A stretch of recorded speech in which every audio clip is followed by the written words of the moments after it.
Tuesday has traditionally been the day Americans vote, but the idea of turning it into a powerhouse date, a Super Tuesday, on the primary election calendar was inspired by the 1984 Democratic presidential race, in which a Midwesterner named Walter Mondale was trounced by Ronald Reagan in one of the biggest landslides in American history.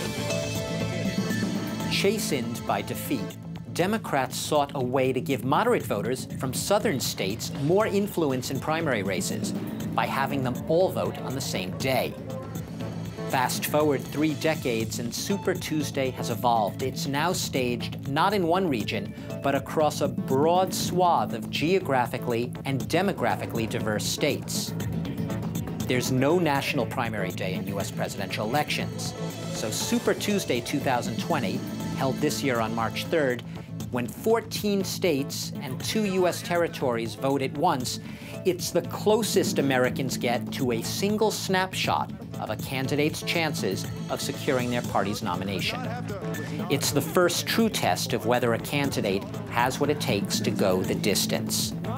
A poor showing can deprive a campaign of the money, media, and momentum needed to stay alive. This year, Super Tuesday will allocate 1,357 delegates. That's more than a third of the total up for grabs. To secure the Democratic nomination, a candidate needs a majority. This year, the magic number is 1,991.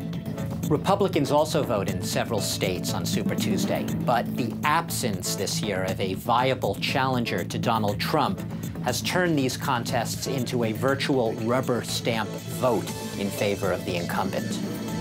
The Golden State has moved up its primary by 3 months, from June to March, in order to ensure that its voters get to weigh in before a nominee has already been determined. The billionaire ex-mayor of New York, Michael Bloomberg, expects to deploy 800 staffers in California alone by Super Tuesday.